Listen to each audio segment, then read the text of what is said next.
All right, are we good to start, Rahul bhai?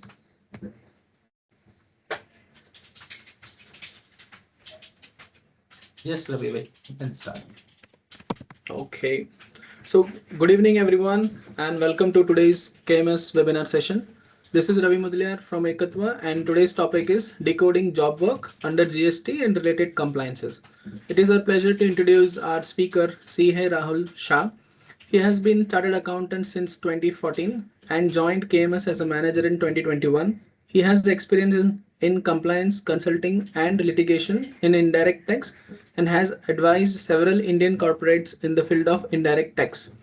He has provided lectures and training to various corporate clients. He was a member of committee formed by ICAI for testing of GST, accounting, billing, and return filing software. He was a member of Indirect Tax Committee of the Ahmedabad branch for the financial year 2020 and 21 and the Professional Development Committee of the Ahmedabad branch for the financial year 2019 and 20. He has taken session at various forums including the Vapi branch of ICAI, the Bharuch branch of ICAI, Tax Advocates Association of Gujarat. Please join me in welcoming CA Rahul Shah. Over to you, Rahul bhai. Thank you, Ravi bhai. Thank you for the warm welcome. Hello, everyone. Thank you so much for joining us today for this technical session. I always feel it is great to talk and discuss with fellow professional and industry colleagues. As you all know, today's topic is job work and its related compliances under GST. Now, before we dive into the sections and the rules, let's understand why this is important in the normal business parlance. So, in a typical manufacturing setup, a company doesn't do everything in house. Suppose you are a textile manufacturer, you might buy the yarn but send out for the dyeing process. Or you are a machine manufacturer, then you send goods to the some of the processes like a powder coating or some heat process. So company doesn't do all in-house processes. Some of the processes are do by the job workers also. Okay. So in a simple terms, you are sending your own goods to someone else just for a specific process. So so business sense में देखे तो job work is essentially an extension of your own factory floor. It allows for specialization and cost savings also. So friends, manufacturing sector में job work सिर्फ एक logistic entry नहीं है. In business terms, it's about efficiency, but for the GST department, it's a high risk area for revenue leakage also. So always department के जो officers होते हैं वो इंटरेस्टेड रहते हैं कि ये जो रेवेन्यू लीकेज है उसको कैसे आइडेंटिफाई किया जाए और कैसे डिमांड क्रिएट की जाए. So we are starting our today's presentation also.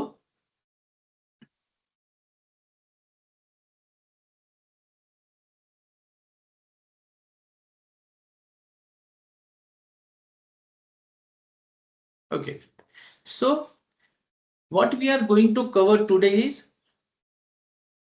definition. We will understand what is job work. We will do analysis of that definition of job work. We will understand the procedure and compliances for sending goods to the job work, documents required when we are sending goods on the job work, which documents are required to be issued, and that document is delivery challan, then what are the contents for that delivery challan is mandated by the GST law.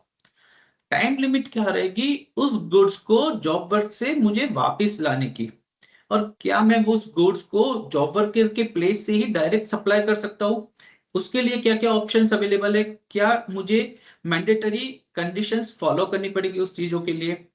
Consequences if goods are not written within time.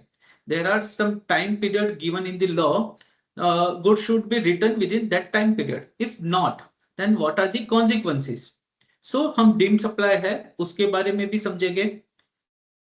Next, we will understand the intimation for the goods sent on the job work. That is a return required to be filed by the principal, ITC 04. We will understand what should be the content of that ITC 04, what should be the required to be filled in that ITC 04 form. What is the time limit when I require to be filed, and what is the frequency. Then we will understand the ITC eligibility to the principal on the goods directly sent to the job worker, and valuation when some of the goods are provided free of cost to the job worker, then how that service will be valued. So we will check the provisions of that valuation rules also. So with that, let's start with the definition of job work.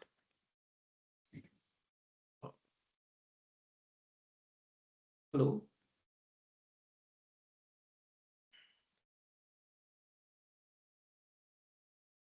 Okay. So job work की definition क्या है? I am reading definition which is given in the section 268. So हम definition क्यों read करते हैं? किसी भी topic को समझने के लिए उस एक्ट में जो भी डेफिनेशन दी गई है हमको वो समझना बहुत जरूरी है, क्योंकि जो हमने नॉर्मल बिजनेस पैरालेंस में हमने जॉब वर्क समझा, पर अगर हम लोग उसको लॉ के हिसाब से नहीं समझेंगे then we will misinterpret that definition. So let's read the definition which is given in the section 2 subsection 68 of the CGST Act. So job work means any treatment or process undertaken by a person on a goods belonging to another registered person, and the expression job worker shall be construed accordingly. So here I have highlighted three important words of the job work definition. The first is treatment or process. The second is on goods belonging to another, and third is registered person. तो ये तीन क्यों highlight किए हैं? तीन को समझना बहुत जरूरी है. ये तीन वर्ड्स पे ही डिपेंड कर रहा है कि क्या आपका ट्रांजैक्शन जॉब वर्क में फॉल हो रहा है कि नहीं हो रहा है. So let's decode that three words one by one. Wait a minute.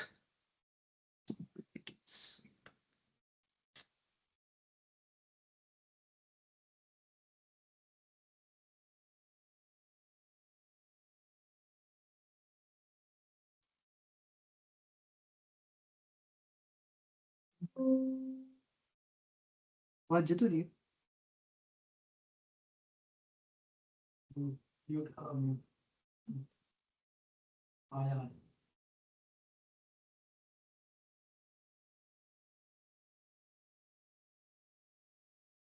Okay, so first word I have highlighted is treatment or process. So let's understand what is treatment or process. So any process is performed by the job worker on the goods. There is no requirement that that treatment or process must result in the emergence of a new product having a distinct name or character and use, which is the definition of manufacturing. So manufacturing में क्या होता है कि कोई भी goods अगर उसका character है, नेम है या यूज है अलग होके आएगा तभी वो चीज मैन्युफैक्चर मानी जाएगी. जॉब वर्क भी एक मैन्युफैक्चरिंग की एक प्रोसेस का पार्ट है, पर जॉब वर्क में ये चीज जरूरत नहीं है. हम इस केस में ऐसा कर सकते हैं कि even though it is not a new emergent product is not having a distinct name or distinct character or a use, still it is a job work process. So in earlier law, for any processes to be manufactured must result in a new product. ठीक है, but job work में ऐसा नहीं है. Even same product भी job work हो सकता है. सेकंड जो है, such person is a registered person. Second highlighted portion is registered person. So अगर प्रिंसिपल और पर्सन जिसका गुड्स है वो रजिस्टर्ड नहीं है तो पूरा transaction will fail to be a job work transaction and it will be a normal supply of service transaction. So will it make any difference? Job work भी service है, और अगर वो जॉब वर्क में फेल हो रहा है वो ट्रांजेक्शन, फिर भी वो सर्विस का पोर्शन माना जाएगा। तो क्या डिफरेंस होगा इन दोनों में? तो हाँ, डिफरेंस पड़ेगा। जैसे कि जॉब वर्क ट्रांजेक्शन में जीएसटी में स्पेसिफिक रेट्स दिए हुए हैं, और बहुत सारी जगह पर जीएसटी रेट वो कंसेशनल रेट है, which is in line with the industry. जैसे कि टेक्सटाइल गारमेंट जब बना रहे हैं, उस केस में जॉब वर्क 5% रेट है। पर अगर उस चीज को वो जॉब वर्क में फेल हो रहा है वो ट्रांजेक्शन, और उसको सर्विस माना जा रहा है, then it will be charge at 18% rate. So job worker is beneficial. Job work transaction is beneficial to the industry. क्यों? क्योंकि उस जॉब वर्क के जीएसटी के रेट्स को इंडस्ट्री के आउटपुट के साथ अलाइन करके रखा हुआ है। The third and important word is highlighted was on goods belonging to another person. अब ये क्या है? तो जॉब वर्क ट्रांजेक्शन ऑलवेज किसी के और की गुड्स पे परफॉर्म किया जाता है। So as we know, a job worker is doing some treatment or processes only, but that needs to be performed on the goods provided by the principal only and not on their own goods. So job worker does not own any goods that are provided by the principal. So क्या इसका मतलब ये होगा कि job worker जो है वो कभी भी अपने गुड्स ऐड नहीं कर सकता या यूज नहीं कर सकता? क्या हम उसका मीनिंग ऐसे निकालेंगे? ना, ऐसा मतलब नहीं है इनका। इन केस जॉब वर्कर जो है कुछ ट्रीटमेंट और प्रोसेस करते टाइम कोई गुड्स यूज कर रहा है, दैट डजंट मीन कि वो ट्रांजैक्शन जॉब वर्क का ट्रांजैक्शन नहीं रहेगा, दैट इज स्टिल सर्विस। पर ऑलवेज डोमिनेंट नेचर उस ट्रांजैक्शन में सर्विस का होना चाहिए, ना कि जो वो गुड्स प्रोवाइड कर रहा है। Again there is no ratio कि how much percentage of goods job worker can add इस प्रोसेस में। स्टिल इवन 50% गुड्स भी वो यूज कर रहा है, स्टिल अगर डोमिनेंट नेचर अगर सर्विस का है, then transaction can be considered as a job work transaction. ठीक है, तो हमने तीनों कंडीशन देखी। अगर ये तीनों कंडीशन फुलफिल हो रही है तो ही हम जॉब वर्क की डेफिनेशन में जाएंगे, और transaction will be considered as a job work transaction. There is some issue in our PPT.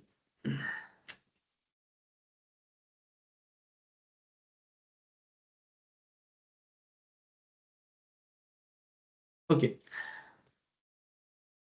सो हमने यहाँ पर स्लाइड दी हुई है जिसमें हमने जीएसटी रेट हमने ट्राई किया है कि chapter wise starting from 2017 to जो रिसेंट जीएसटी 2.0 आया 22 सितंबर 2025 को, वहां तक जितने भी जीएसटी में जॉब वर्क के रेट्स है उसको एक स्लाइड में कवर करने का ट्राई किया हुआ है, जिसमें आप देखेंगे to diamond to textile to tailoring service सबके रेट हमने एक ही स्लाइड में लाए हुए हैं। आप देखेंगे कहीं जगह पर पहले, जैसे कि टेक्सटाइल में आप सेकंड नंबर की रो आइटम में देखेंगे तो पहले 18% थे, फिर उन्होंने जीएसटी रेट जॉब वर्क के इंडस्ट्री के साथ अलाइन किए और 5% कर दिए।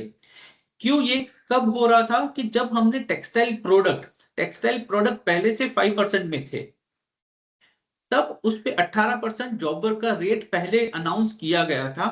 पर बाद में आईडीएस और बहुत सारे इश्यू के कारण उन्होंने 22/8/2017 एक डेढ़ महीने के अंदर ही उसको अलाइन इंडस्ट्री के रेट के साथ अलाइन करके 5% कर दिया। सो ऐसे बहुत सारे आप देखेंगे कि इंडस्ट्री में जहां आउटवर्ड रेट 5% है, वहां पर जॉब वर्क के रेट भी 5% उन्होंने कर रखे हुए हैं। और जीएसटी 2.0 आने के बाद उन्होंने जहां पर भी जॉब वर्क के रेट 12% थे उसको भी कम करके या तो 5% या तो फिर 12% जब भी रिमूव किया गया स्लैब उसके बाद 18% किया गया है। ओके ओके, अभी नेक्स्ट स्लाइड है जो procedure and compliance for sending goods for job work. Job work में जब हम गुड्स बेचते हैं तब हमको टोटल 4 चीजों का ध्यान रखना है। एक, डॉक्यूमेंट्स कौन कौन से लगेंगे, which documents is required for sending goods on job work. Second, time limit, मुझे कितने टाइम तक वो गुड्स जॉब वर्क के पास मैं रख सकता हूँ, क्योंकि जब जॉब वर्क के पास गुड्स जा रहा है तब वो विदाउट पेमेंट ऑफ टैक्स जा रहा है, तो मुझे एक पीरियड के बाद तो वो गुड्स रिटर्न लाने पड़ेंगे या तो फिर वहां से सप्लाई करने पड़ेंगे, तो वो टाइम लिमिट कौन सा है। Third, if I am not returning that goods with in time limit given in the law, तो उसकी कॉन्सिक्वेंसेस क्या होगी। और फोर्थ, क्या मुझे ये पूरा ट्रांजेक्शन जॉब वर्क का जो मैंने किया है उसको कोई रिटर्न के थ्रू इन्फॉर्म करना पड़ेगा गवर्नमेंट को, मुझे कहीं डेटा सबमिट करना पड़ेगा। तो ये चारों चीज हम लोग नेक्स्ट स्लाइड में बारी बारी समझेंगे। So next slide is going to be issue for sending goods on job work. Document कौन सा लगा, कहां मेंशन किया गया है लॉ में।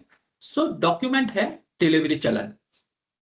डिलीवरी चलन रूल 55 में बताया गया है, जब भी गुड्स जॉब वर्क के लिए जा रहा है तब मुझे डिलीवरी चलन डॉक्यूमेंट के तौर पे इशू करना पड़ेगा। कितने डिलीवरी चलन, क्या क्या क्वांटिटी रहेगी उसकी, तो मुझे 3 डिलीवरी चलन ट्रिप्लिकेट फॉर्म में इशू करना पड़ेगा। 2 मैं जॉब वर्क के साथ भेजूंगा, उस मूवमेंट ऑफ गुड्स के साथ जाएंगे, जॉब वर्कर के पास जाएंगे। 1 कॉपी मैं अपने रेफरेंस के लिए रखूंगा। Second, movement of goods along with number of copies, जो हमने देखा 2 और 1। अच्छा, पीसमेल return, if goods are processed and it is coming to the principal in a piecemeal mode। piecemeal मतलब कि कुछ क्वांटिटी में आ रहा है, जैसे कि हमने 1000 क्वांटिटी भेजी है, क्या वो 200 करके 5 लॉट में वापस आ सकती है। तो yes, it is very much possible that हम आगे कोई स्लाइड में एक्सप्लेन किया गया है, वहां पर समझेंगे कि ये पिसमिल मोड में लाने के लिए क्या क्या डॉक्यूमेंट्री रिक्वायरमेंट्स रहती है अदर देन डिलीवरी चलन। ठीक है, जॉब वर्कर ट्रांसफर, क्या ये पॉसिबल है कि जब मैं गुड्स एक जॉब वर्कर के साथ एक जॉब वर्कर के पास से बेच के दूसरे के पास भी मैं कुछ जॉब वर्क करवाऊं, उस या फिर मुझे पहले प्रिंसिपल के साथ पास वापस लाना पड़ेगा और उसके बाद जॉब वर्कर के पास भेजना पड़ेगा। So there is a provision कि हम एक जॉब वर्कर से दूसरे जॉब वर्कर के पास बेच सकते हैं, वो भी हम आगे स्लाइड में समझेंगे कि उस केस में क्या प्रोविजन रहेगा। ठीक है, GSTR 1 रिपोर्टिंग, क्या मुझे ये डिलीवरी चलन है कहीं पे भी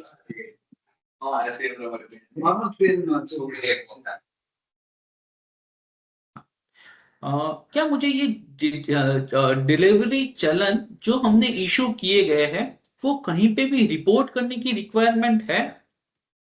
तो हाँ, जब मैं डिलीवरी चलन इशू कर रहा हूं, मुझे उस मंथ के GSTR 1 में टेबल नंबर 13 में जहां डॉक्यूमेंट समरी रिपोर्ट करनी आती है, वहां पर ये इन्फॉर्म करना है कितने डिलीवरी चलन इशू किए, क्या क्वांटिटी थी उसकी, कितने कैंसिल हुए, ये इंफॉर्मेशन मुझे वहां पर सबमिट करनी पड़ेगी। ठीक है, सो हम अभी नेक्स्ट स्लाइड में देख रहे हैं कि डिलीवरी चलन तो हमने इशू कर दिया, क्या उसके कोई कंटेंट है कि डिलीवरी चलन में क्या क्या कंटेंट होने चाहिए।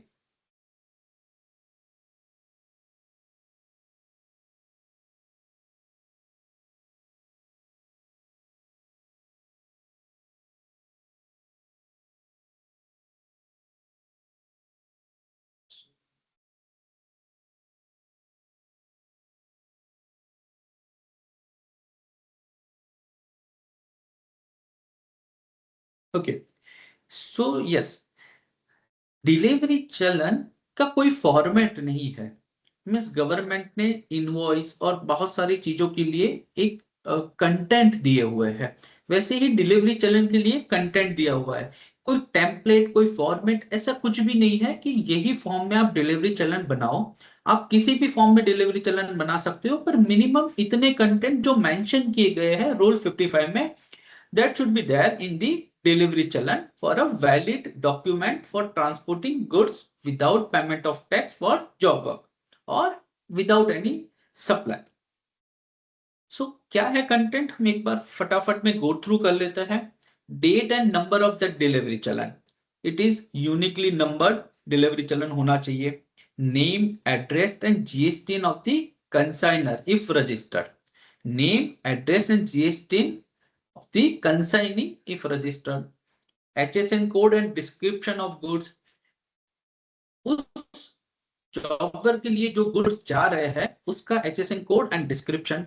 क्वांटिटी भी मुझे लिखनी है, taxable value, tax rate, tax amount, POS. जिस भी जॉब वर्कर के पास जा रहा है गुड्स उसका पीओएस मुझे लिखना पड़ेगा. In case of interstate movement and signature. 3 copy, जैसे ही हमने आगे देखा 3 कॉपी रहेगी, 1 for the consignee, 2nd for the transporter and 3rd for the consignor. Okay, ये हमने एक टेम्पलेट जैसा दिया हुआ है. ये सारी चीजें जो कंटेंट हमने रूल 55 में देखे वो सारे कवर करके एक टेम्पलेट जैसा बना हुआ है. Again there is no requirement that there should कोई एक स्पेसिफिक डिलीवरी चलन का टेम्पलेट होना चाहिए, ऐसा कुछ भी नहीं है. ये कंटेंट होगा तो there is a sufficient compliance हो जाएगा डिलीवरी चलन का. ठीक है, ओके. अभी हम देखते हैं नेक्स्ट कि time limit for return goods from the job work and extension और option to supply goods from the job work premises. मुझे ये गुड्स कितने टाइम के अंदर रिटर्न लाने पड़ेंगे. अगर मैंने गुड्स जॉब वर्क के लिए भेजे हुए हैं विदाउट पेमेंट ऑफ टैक्स, तो ये कितने टाइम में रिटर्न होने चाहिए. तो for inputs, if I am sending goods as a input, तो ये 1 साल के अंदर वापिस आ जाने चाहिए. अगर मैं कैपिटल गुड्स भेज रहा हूं तो ये 3 साल के अंदर वापिस आ जाने चाहिए. क्या ये पीरियड एक्सटेंड हो सकता है? तो यस, अगर कमिश्नर की अप्रूवल ले तो ये period for inputs it can be extended for 1 more year और for capital goods for 2 more years. सो अगर हम कंबाइंड लिमिट देखें तो इनपुट 2 साल के अंदर मुझे वापिस लाने हैं, अप्रूवल अगर कमिश्नर की है तो, and capital goods with in 5 years. क्या ऐसा पॉसिबल है कि मैं गुड्स जॉब वर्कर के प्लेस से वापिस, अगर मैंने कोई एक जॉब वर्क की प्रोसेस करवाई है और वो प्रोसेस होने के बाद गुड्स फिनिश गुड्स बन गया, इट कैन बी सेल और supply directly to the customer. तो क्या ये पॉसिबल है कि मैं जॉब वर्कर की प्लेस से ही डायरेक्ट गुड सप्लाई कर दूं? So there is a provision. मुझे एक कंडीशन खाली फॉलो करनी है. इन केस पर्सन रजिस्टर्ड है, जॉब वर्कर रजिस्टर्ड है, तो in that case I can directly supply from that place of job worker. But अगर जॉब वर्कर अनरजिस्टर्ड है तो उस केस में मुझे जॉब वर्कर की प्लेस को मेरे रजिस्ट्रेशन में as a additional place registered करवाना पड़ेगा और तभी मैं वहां से डायरेक्ट सप्लाई कर सकता हूं.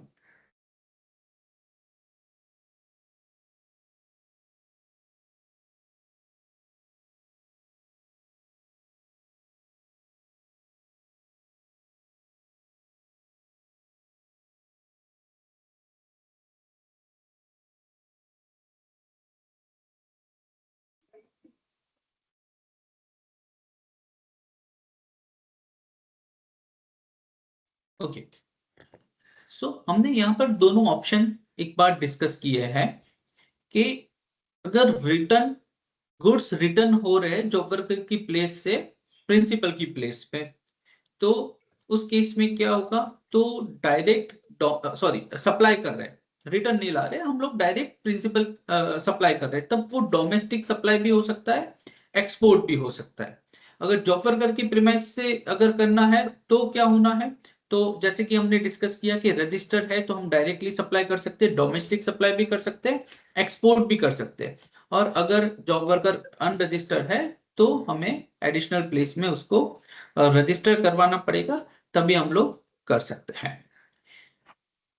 इस केस में हमने एक सिनारियो डिस्कस किया है कि प्रिंसिपल जॉब वर्कर 1 के पास गुड्स भेज रहा है, वहां पर कुछ प्रोसेस हो रही है। उसके बाद अगर गुड्स जॉब वर्कर 2 के पास जा रहे हैं, वहां पर भी कुछ प्रोसेस हो रही है। तो ये दोनों जगह से ये पॉसिबल है। अगर वो दोनों रजिस्टर्ड है तो without adding any additional place मैं सप्लाई कर सकता हूँ, और अगर अनरजिस्टर्ड है तब मैं एडिशनल प्लेस में ऐड करवा के सप्लाई कर सकता हूँ। So it is very much possible that कि मैं एक जॉब वर्कर के पास से दूसरे जॉब वर्कर को गुड्स बेच सकता हूँ बिना प्रिंसिपल के पास लाए।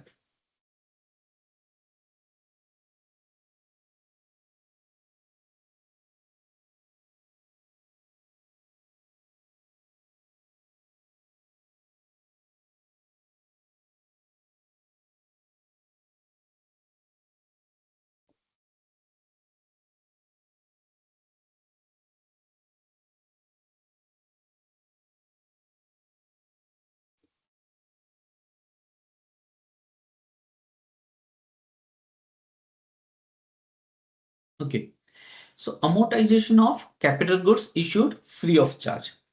जैसे कि हमने आगे एक स्लाइड में डिस्कस किया कि क्या कैपिटल गुड्स जो हमने भेजे हैं वो 5 साल के अंदर सारे कैपिटल गुड्स लाने जरूरी है। तो few capital goods are exempted from this mandatory return back timeline। वो कौन कौन से है? तो जैसे कि mould, dies, jigs and fixtures and tools. In case में जो 3+2 years वाला जो क्राइटेरिया है उसको एग्जम्प्ट रखा गया है। रीजन क्या होगा इस चीजों को एग्जम्प्ट रखने के लिए? तो this items have very short span, and ऐसा पॉसिबल है कि वो कंज्यूम हो जाएंगे फुल प्रोसेस के अंदर। जब जॉब वर्कर को मैं अपने कस्टमाइजेशन के लिए कुछ मोल्ड्स या डाइस और भेज रहा हूं, तब वो पॉसिबल है कि जब वो पूरी प्रोसेस में वो कंज्यूम हो जाए, वाइप आउट हो जाए। तो इस केस के लिए वो एग्जिस्ट ही नहीं करेंगे रिटर्न लाने के लिए। So mould, dies, jigs and fixtures के लिए ये कंडीशन को उन्होंने रिलैक्स रखा हुआ है।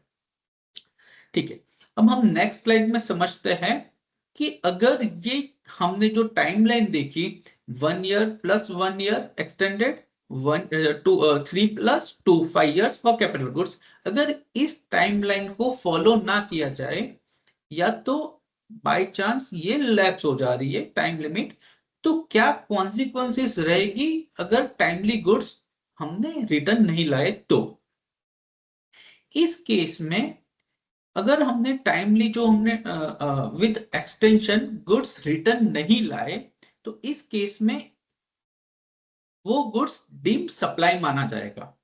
अब डीम्ड सप्लाई का प्रोविजन सेक्शन 143(3) एंड 4 में मेंशन किया गया है। डीम्ड सप्लाई होने पर क्या हो जाएगा? तो ऐसा मान लिया जाएगा goods were supplied from the date when originally sent to the job worker. So in case अगर हम एक एग्जाम्पल, हम नेक्स्ट स्लाइड में उसके एग्जाम्पल समझेंगे, तो जिस दिन हमने जॉब वर्कर को गुड्स भेजा था उस दिन से उसको सप्लाई मान के उस पे इंटरेस्ट की भी लायबिलिटी आ जाएगी। टैक्स तो पे करना ही करना है, पर अलॉन्ग विथ इंटरेस्ट पे करना है। इसका एग्जाम्पल हमने नेक्स्ट स्लाइड में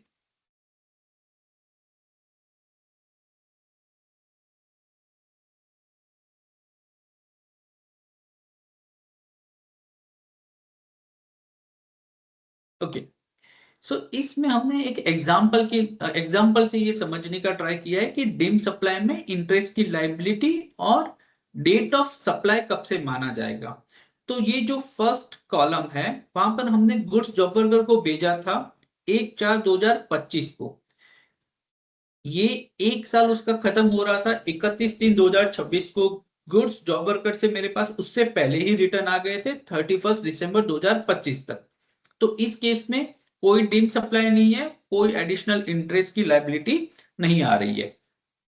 तो सेकंड है सिनारियो, उस केस में गुड्स भेजा था 1/4/25, 31/3/26, एक साल हो रहा था। एक्चुअल डेट जो थी जॉब वर्कर से वापस आने की वो एक साल के बाद की थी, दैट इज 30 अप्रैल 2026। इस केस में मेरी इंटरेस्ट की जो लायबिलिटी है वो जब भी मैंने सप्लाई, उस गुड्स का सप्लाई हो गया 1/4/25, तो 1/4/25 का रिटर्न फाइलिंग का टाइम आएगा 20/5/2025। वहां से लाइबिलिटी काउंट की है और 365 डेज का एक इंटरेस्ट कैलकुलेट किया है। सो अप्रोक्सीमेटली 18,000 का जो जीएसटी कंपोनेंट है उस पे 3240 का इंटरेस्ट आ रहा है। मुझे इसमें जीएसटी का अमाउंट भी पे करना पड़ेगा with along with interest liability. जो थर्ड सिनारियो लिया है वो हमने एक्सटेंशन के साथ समझाने का ट्राई किया है कि इन केस मुझे पता था कि 30/4/2026 को गुड्स रिटर्न आने वाला है, 1 महीने का काम बाकी है अभी भी, तो मैं 31 तारीख को ही एक्सटेंशन लेके आ गया 1 साल के लिए। फिर भी वो लेट हो गया, तो इन दैट केस एक्सटेंशन के बाद वहां से फिर लाइबिलिटी कैलकुलेट होती है और ओरिजिनल जो रिटर्न की डेट थी 1/4/2025 का, जब भी मैं रिटर्न फाइल करूंगा दैट विल बी 20 मई 2025। वहां से लेकर जिस मंथ में वो रिटर्न आया वहां तक की लाइबिलिटी काउंट होगी और वो अमाउंट हो जाएगा 9729। सो टैक्स का कंपोनेंट सेम रहेगा पर इंटरेस्ट की लाइबिलिटी टाइम के साथ चेंज होती रहेगी। सो सेम एग्जांपल हमने कैपिटल गुड्स के लिए भी एक्सप्लेन किया हुआ है।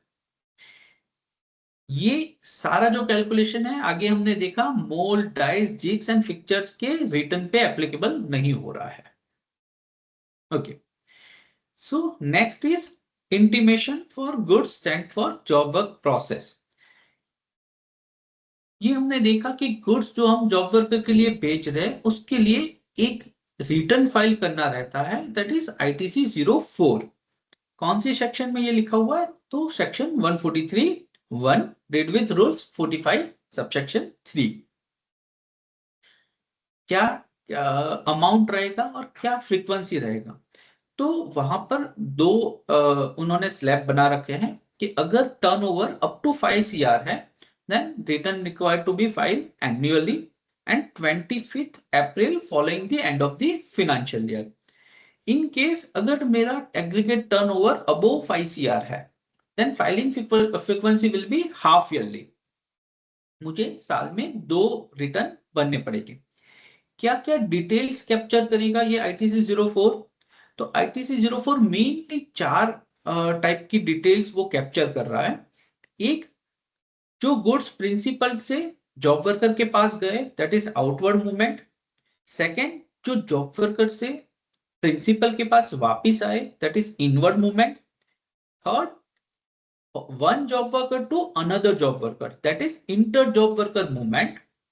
फोर्थ, अगर मैंने कोई जॉब वर्कर के प्लेस से डायरेक्ट सप्लाई किया हुआ है goods that will be also covered in this return. And fifth is wastage and loss. Any wastage और loss occurred then that will also be required to be included in the ITC 04 return. Okay, ये हमने ITC 04 का template दिया हुआ है यहाँ पर, table number 4 and table number 5, जिसमें majority details required to be file.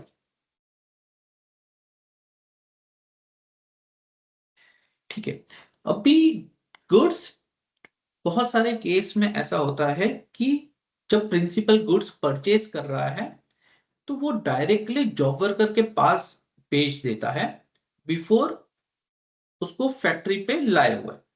सो क्या ये केस में सेक्शन 16 का वायोलेशन हो रहा है? क्योंकि गुड्स तो मेरे पास आ नहीं रहे हैं डायरेक्टली प्रिंसिपल के पास, क्योंकि वो शायद पॉसिबल है कि 6 मंथ बाद आएंगे या 1 साल का पूरा जॉब वर्क प्रोसेस खत्म करके आएंगे। तो क्या जॉब वर्कर उस टाइम तक without receiving that goods ITC avail कर सकता है कि नहीं? क्या इसके लिए कोई स्पेसिफिक प्रोविजन है? तो यस, सेक्शन 19 सबसेक्शन 2 इस सिनेरियो को वो कवर करते हैं। सेक्शन 19 सबसेक्शन 2 ये कह रहा है कि principal without receiving that goods entitled to take input tax credit on that inputs or capital goods also। इस केस को जो हमने ट्रांजेक्शन समझा उसको bill to ship to model कहेंगे।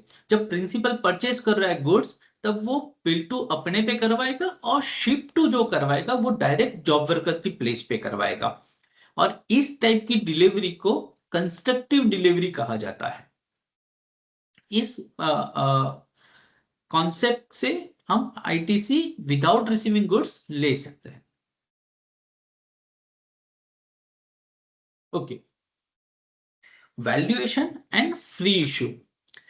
बहुत सारे सिनारियों में ऐसा होता है कि प्रिंसिपल जॉब वर्कर को कुछ मटेरियल प्रोवाइड कर रहा है एंड उस ओरिजिनल जो गुड्स जा रहा है उसके अलावा भी कुछ मटेरियल प्रोवाइड कर रहा है, जिसको यूज करके जॉब वर्कर अपना जॉब वर्क का प्रोसेस और ट्रीटमेंट करेगा।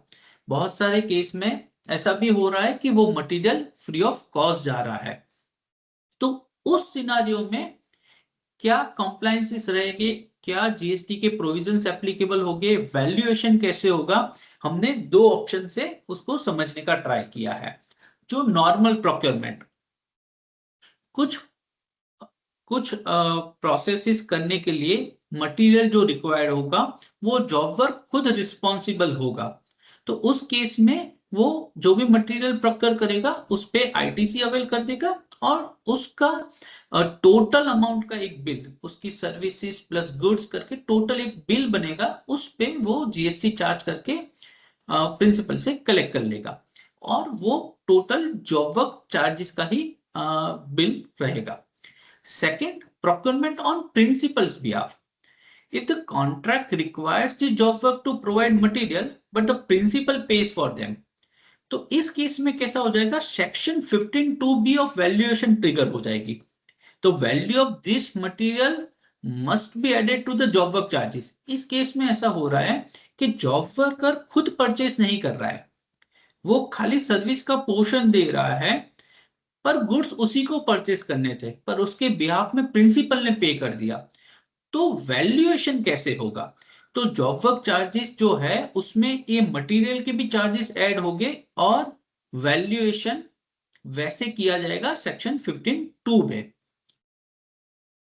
अभी ऑप्शन 2, जो free of charge material supply किया है प्रिंसिपल ने, when the principal provides raw material and consumables free of cost, they retain the ITC।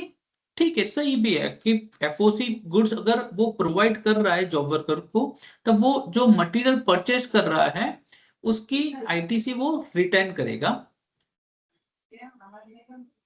अगर ये कॉन्ट्रेक्चुअल ऑब्लिगेशन में आता है कि नहीं आता है, उस एंगल से वैल्यूएशन रूल इस पे इंपैक्ट करेगा। इन केस वो मटेरियल जॉब वर्कर की रिस्पॉन्सिबिलिटी में आ रहा है और प्रिंसिपल बाय कर रहा है, तब उस केस में जॉब वर्कर को वैल्यू में ऐड करना पड़ेगा। और इन केस जॉब वर्कर उस कॉन्ट्रेक्चुअल लायबिलिटी में नहीं आ रहा है, तो उस सिनारियो में सेक्शन 15(2) भी अप्लाई नहीं होगा। ओके, जीएसटी, अभी हमने पूरा सिनारियो क्रिएट किया है कि ये पूरा लाइफ साइकिल कैसे रन करेगा। सो प्रिंसिपल डिलीवरी चलन के बेसिस पे, ट्रिप्लिकेट डिलीवरी चलन के बेसिस पे गुड्स इशू करेगा, मूवमेंट करेगा, वो गुड्स जॉब वर्कर के पास जाएंगे, ई-वे बिल बनेगा। E-way bill is compulsory for inter state job work. जो 15,000 का कैप, हमको पता है कि 15,000 तक ई-वे बिल की रिस्पॉन्सिबिलिटी नहीं आती है जनरेट करने की, पर ये relaxation inter state job worker के लिए नहीं एप्लीकेबल है। इन केस में इंटर स्टेट जॉब वर्क करवा रहा हूं, तब मैंने सिंगल रुपी अमाउंट के साथ भी मुझे ई-वे बिल जनरेट करना पड़ेगा। ठीक है, जॉब वर्क फिर जा रहा है इनपुट के लिए अगर जा रहा है तो that is 1 year limit, plus commissioner की अप्रूवल से 1 साल और एक्सटेंड हो सकता है। अगर ये कैपिटल गुड्स है then it's a 3 year limit. It can be extended to 2 more years with the commissioner's approval। Mould, dies and jigs के लिए there is no requirement to return back that goods। Okay. What if that time limit is missed? In that case, it will be treated as deemed supply and interest, that tax liability along with 18% interest from the day when goods are sent to the job work will be applicable. And all these are required to be filed in the ITC 04 form. Okay. So let's understand the e-way bill rules for the job work. Job work के लिए हमने आगे भी देखा, जैसे कि e-way bill के साथ में जॉब वर्क के लिए गुड्स जाना चाहिए। ई-वे बिल कौन जनरेट करेगा? तो इन केस जो भी मूवमेंट कर रहा है उसको जनरेट करने रहता है। But if job worker is unregistered, then responsibility is of principal to generate e-way bill. E-way bill के केस में ऑप्शंस अवेलेबल है, आउटवर्ड प्लस डॉक्यूमेंट टाइप में हमने आगे देखा, वैसे डिलीवरी चलन और जॉब वर्क का एक स्पेसिफिक कॉलम भी आ रहा है, ऑप्शंस भी आ रहा है। और when I am taking goods back, तो इनवर्ड के केस में भी जॉब वर्क रिटर्न की एक स्पेसिफिक कॉलम दी हुई है, तो वो सिलेक्ट करके हम लोग गुड्स रिटर्न ला सकते हैं। In case job worker is unregistered, then GSTN की फील्ड में मुझे अनरजिस्टर्ड के लिए URP करके एक लिखना आ रहा है, that is unregistered person. Without that e-way bill generate नहीं होगा। क्या डिलीवरी चलन जो डॉक्यूमेंट है उस केस में मुझे IRN जनरेट करना है, तो there is no requirement to generate invoice reference number, that is invoice जो हम जनरेट करता है उस केस में जो IRN जनरेट होता है, तो डिलीवरी चलन के केस में वो जनरेट करने की रिक्वायरमेंट नहीं है। So next is SKD and CKD for job work. What is SKD and CKD? That is semi knockdown and completely knocked down goods. बहुत सारे केसेस ऐसे होते हैं कि जो बड़े मशीन्स होते हैं, that is not we cannot move that in a single truck or in a machine stage. We have to dismantle it and जहां पर भी हमें इंस्टॉल करना है वहां जाके उसको वापिस से असेंबल करना पड़ेगा। तो उस केस में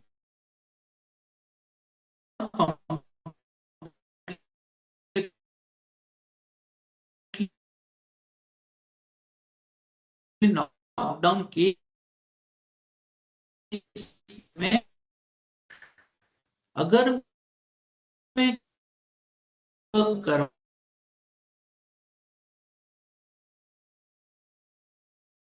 में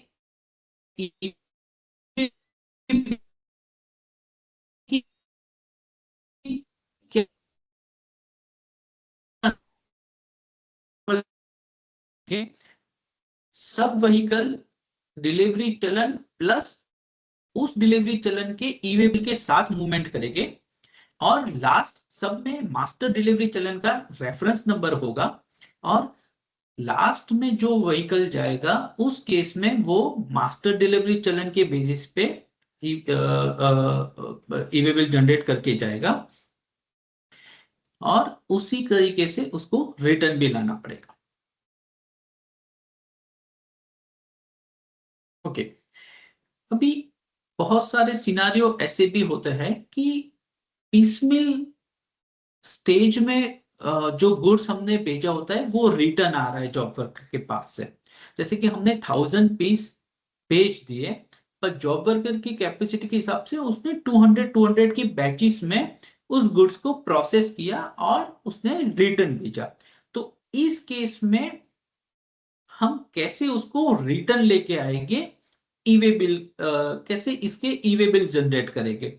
सो जो गुड्स गया होगा ओरिजिनल गुड्स, उसका एक मास्टर डिलीवरी चलन होगा, और जब वो गुड्स पिसमिल स्टेप में रिटर्न आ रहा है और जॉब वर्कर रजिस्टर्ड है, तो इस केस में जॉब वर्कर खुद न्यू डिलीवरी चलन इशू करेगा और जो मास्टर डिलीवरी चलन होगा उसके रेफरेंस के साथ पीसमेल स्टेज पे वो गुड्स ई-वे बिल के साथ भेजेगा। ठीक है, तो हमने यहाँ पर एक ऑप्शंस भी दिए हुए हैं, डिलीवरी चलन, न्यू डिलीवरी चलन का नंबर और जॉब वर्क इनवर्ड और जॉब वर्क रिटर्न, ये सारे जो कॉम्बिनेशन है वहां पर सिलेक्ट करने रहते हैं। ठीक है, ये सिक्वेंशियल जॉब वर्क, ये एक सिनारियो जो हमने आगे भी स्लाइड में देखा है कि एक जॉब वर्कर से दूसरे जॉब वर्कर के पास गुड्स जा रहे हैं, तो उस केस में क्या रिक्वायरमेंट रहेगी, कौन ई-वे बिल और डिलीवरी चलन इशू करेगा। तो जब प्रिंसिपल से जॉब वर्कर के पास जा रहा है, जॉब वर्कर ए के पास जा रहा है, तो उस केस में प्रिंसिपल ई-वे बिल जनरेट कर सकता है क्योंकि वो मूवमेंट ऑफ गुड्स स्टार्ट कर रहा है। सेकंड, जब जॉब वर्कर ए से जॉब वर्कर बी के पास जा रहा है, तब दो ऑप्शन होते हैं। अगर जॉब वर्कर ए मूवमेंट कर रहा है और वो रजिस्टर्ड है, तो उस केस में प्रिंसिपल भी कर सकता है और जॉब वर्कर ए भी कर सकता है। पर अगर इन केस जॉब वर्कर ए रजिस्टर्ड नहीं है, तो उस केस में प्रिंसिपल को ही ये ट्रांजेक्शन इनिशिएट करना पड़ेगा और ई-वे बिल जनरेट करना पड़ेगा to send goods to the job worker B. So ये हमने तीन जो कॉम्प्लेक्स सिनारियो थे उसको भी समझा। इस केस में जॉब वर्कर के केस में ई-वे बिल कैसे जनरेट करना है। ठीक है, ठीक है। सो यस रवि भाई, Yep. किसी को कोई Thank you. क्वेश्चंस और वो हो तो yes. Yeah, the forum is open for questions, and I think we have one question in the chat, Rahul bhai. Okay. It's from Noshain. Okay. Whether GST at the rate of 5% or yes.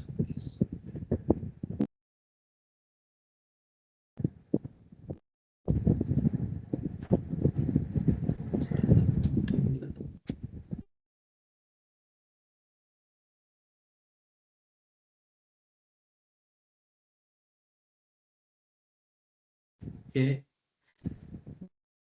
बहुत specific question आया है मोहसिन जी से कि kraft paper और duplex paper जो supply किए जाते हैं कॉरुगेटेड बॉक्स मैन्युफैक्चरिंग और पैकेजिंग इंडस्ट्री में, उस पे जीएसटी क्या परसेंटेज से लगेगा फॉर जॉब वर्क प्रोसेस।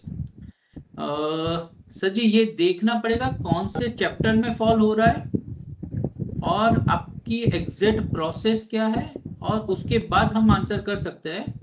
तो आप मेल आईडी पे एक बार डिटेल भेज दीजिएगा, we will get back to you.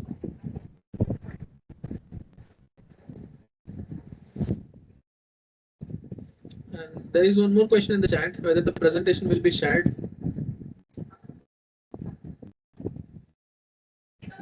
मैंने मेल आईडी आपको दे दिया है चैट बॉक्स में। हाँ, प्रेजेंटेशन दे सकते हैं, yes sir.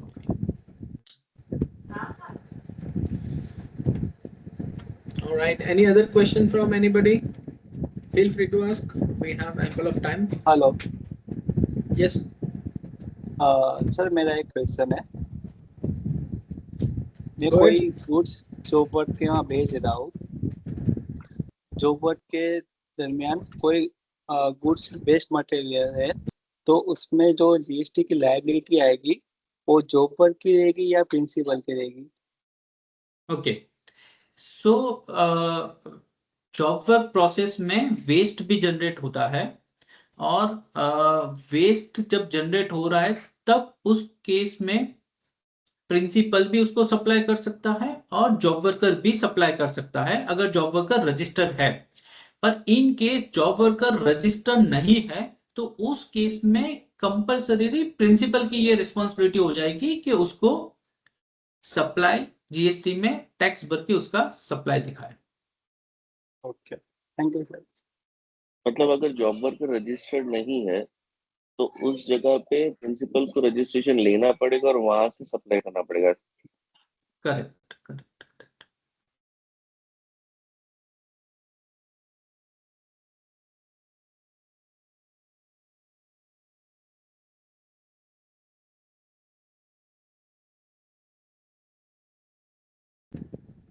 Any other questions?